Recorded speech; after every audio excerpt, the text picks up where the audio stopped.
कांग्रेस के लिए बहुत बड़ा झटका होगा। वो उनके ना सिर्फ क्राइसिस मैनेजर रहे बल्कि उनके लिए एक फंड मैनेजर भी लाए हैं पार्टी के लिए। और 2024 का चुनाव है। वहीं दूसरी तरफ अरविंद केजरीवाल, संजय जी जब आज ये कहते हैं कि 29 में हराएंगे, तो क्या ये सीधे सीधे गिव अप नहीं है? 2024 की लड़ाई पे वो मान चुके हैं कि जीत अब नहीं है। संजय जी। सुचारिता जी, सबसे पहले मैं आपके इसी सवाल का जवाब मैं अरविंद केजरीवाल ने जो कहा है, उनकी पूरी लाइन ये थी कि यदि 2024 में बीजेपी जीतती है और कांग्रेस हराने में विफल होती है तो हम 2029 में हरा कर दिखाएंगे और बीजेपी से देश को मुक्ति दिलाएंगे। ये पूरी लाइन थी। अच्छा, तो पूरी लाइन में उन्होंने कांग्रेस का जिक्र किया, लेकिन दूसरी लाइन में उन्होंने कहा कि कांग्रेस बीजेपी के लिए सबसे बड़ा जो डर है वो आम आदमी पार्टी है। यस, तो बिल्कुल। तो बीजेपी को हराने की जिम्मेदारी कांग्रेस पर है, लेकिन सबसे बड़ा प्रतिद्वंदी खुद को मान रहे हैं। बिल्कुल। अच्छा, अब मैं आगे आता हूँ। अच्छा, वेरी गुड। ये जो भगदड़ की बात हो रही है, कांग्रेस का टूटने का, कांग्रेस के नेताओं के दूसरे दल में जाने का, दूसरी पार्टी बनाने का एक बड़ा लंबा इतिहास है। ठीक है, कांग्रेस टूटती रही है, इससे कोई फर्क नहीं पड़ता है।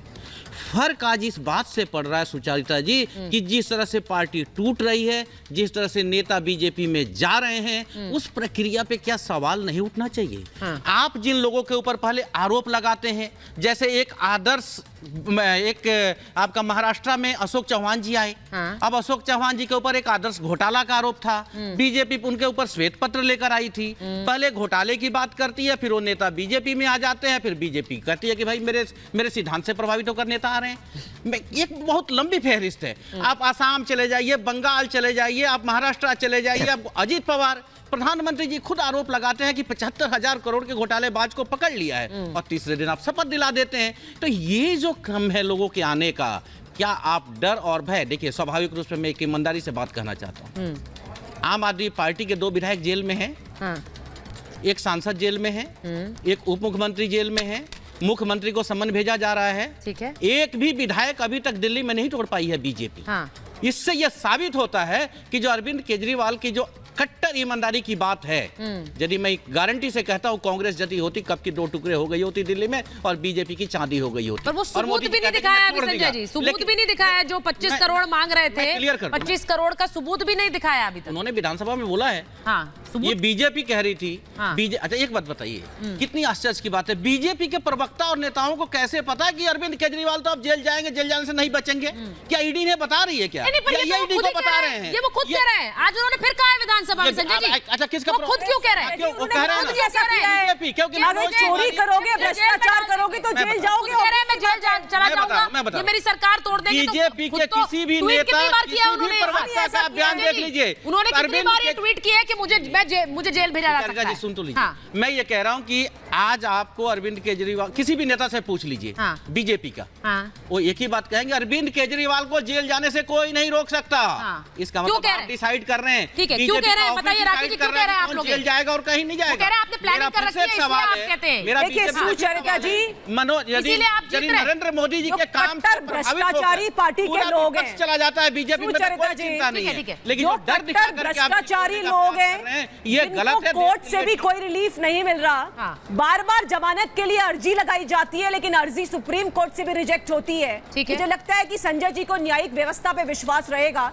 अगर आपने भ्रष्टाचार किया है तो आप जेल जाएंगे। ये अपने देश का लॉ है जो सबके लिए एक साथ चलता है। जेल कोर्ट भेजेगी पार्टी नहीं। उन्होंने कई बार हमने देखा कि सुप्रीम कोर्ट के अंदर इन्होंने, लेकिन सुप्रीम कोर्ट की तरफ से भी आपको रिलीफ क्यों, जमानत नहीं मिल रही है अगर आपने कुछ नहीं किया है तो? शराब घोटाले में आपने दिल्ली की जनता के साथ धोखा किया है, उसका आपको परिणाम देखना पड़ेगा। ये देखिए, आपने गलत काम अगर किया है तो लॉ सबके लिए एक होगा, मुख्यमंत्री के लिए अलग से लॉ नहीं होगा। संजय जी, अगर गलत काम करोगे तो आपको जेल जाना पड़ेगा। बीजेपी के नेताओं की जांच करवा दीजिए, एक भी नहीं बचेंगे बाहर, एक भी नहीं बचेंगे। हाँ, बताइए ना, आप कोर्ट में जाइए ना, बताइए येदियुरप्पा का कहाँ है? करती हूँ बीजेपी के जिस नेता पर भ्रष्टाचार, सुवेंदु अधिकारी कैसे बाहर हैं? आप कोर्ट में जाइए, आपको क्या? मुकुल रॉय कहाँ हैं? जिस पे आप अजीत पवार उप मुख्यमंत्री कैसे बने? आप जांच करवाइए। बड़ी खबर बताइए। लगाया, मैं नहीं लगा रहा हूँ, जिसपे बीजेपी आरोप लगाई है। मैं ये जो तस्वीर दिखा रही हूँ अधिवेशन की, इसमें बड़े बड़े चेहरे हैं और उन चेहरों में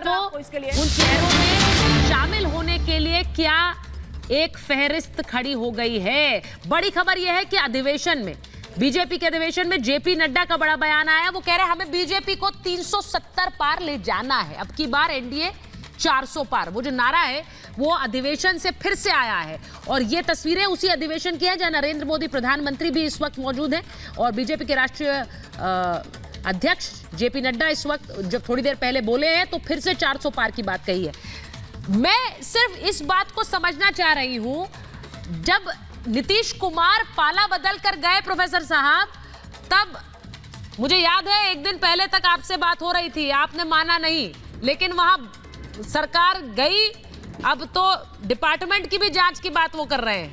अब नीतीश कुमार के बाद कमलनाथ कांग्रेस के खेमे से, ये बैक टू बैक बड़े झटके आपके गठबंधन के लिए हैं। सुचारिता जी ये गठबंधन के लिए समस्या नहीं है, ये समस्या भाजपा के लिए है। और नीतीश कुमार जी से तो हम लोगों ने खुले आसमान के नीचे सवाल किया कि जो डिबेट सुचारिता जी कर रही है, संशय की अवस्था बनी हुई है, तो आप इस पर जवाब दीजिए। जवाब देने के पहले वो चले गए भाजपा में, तो ये वही बता पाएंगे।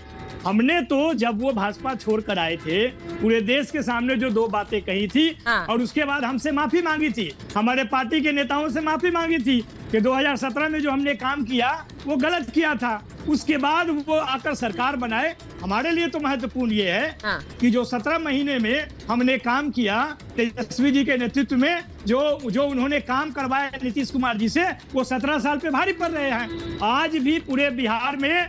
और हमारे हर्षवर्धन भाई जी, और वो कह रहे हैं कि आपने जो काम किया वो आपको भारी पड़ जाएगा। वो डिपार्टमेंट की जांच करवा रहे हैं, तेजस्वी जी के डिपार्टमेंट की जांच करवा रहे हैं। डिपार्टमेंट हम तो चाहते हैं कि डिपार्टमेंट की जांच 2005 से भी हो कि उन्होंने 17 साल में नौकरी क्यों नहीं दे पाए, जो कि हमें 17 महीना में देना पड़ा। जांच तो निकम्मों की होनी चाहिए ना, जो काम किया है। और नीतीश कुमार जी नेतृत्व कर रहे थे, जो एक तरह से उनके साथ रहे हुए हैं, तो जांच अगर वो करेंगे तो अपने ही मुख्यमंत्री की करेंगे ना। ये तो कैबिनेट है जिसके मंत्रिमंडल में हम सब शामिल थे, तो अगर वो जांच करेंगे तो मुख्यमंत्री स्वयं अपना जांच करें। क्या इतने कमजोर अभी भी हैं कि वो जिन्होंने काम किया है, जिसकी चर्चा पूरे देश में हो रही है, बिहार में ही नहीं, और युवा पूरे देश में बिहार मॉडल को चाह रहा है बुलडोजर राज के बदले में, तो उसका जांच कराना है तो कराएं। कौन डरता है? आज तक जांच से डरा है क्या? जांच कराना है तो कराएं, कह रहे हैं प्रोफेसर साहब। 2020 में अंतिम बात, ठीक है, हाँ बोलिए। अंतिम बात 2020 में भी देश के सबसे बड़े चेहरे नरेंद्र मोदी जी थे, उनके साथ में नीतीश कुमार जी उनके द्वारा बनाए हुए चेहरे थे। दोनों चेहरे के सामने भी जब हमने मुद्दे की बात की, पढ़ाई की बात की, कमाई की बात की, सिंचाई की बात की, तो बिहार की जनता ने हमें सिंगल लार्जेस्ट पार्टी बनाया नहीं। सरकार बनने वाली थी, उसको रोकने। आज आप कह रहे हैं कि नीतीश कुमार का चेहरा नरेंद्र मोदी ने बना दिया, कल आप ये कह रहे थे कि भाई नीतीश कुमार को किसी की पहचान के मोहताज थोड़ा ही है, वो नीतीश कुमार हैं। और अभी भी बहुत संयमित होकर तेजस्वी जी बोल रहे हैं, उन्हें पता है कि अब नीतीश कुमार के बारे में क्या कोई बोल सकता है, इसीलिए वो बहुत संयमित होकर बोल रहे हैं। उन्हें नहीं पता कब हमारे पाले में वापस आ जाएंगे।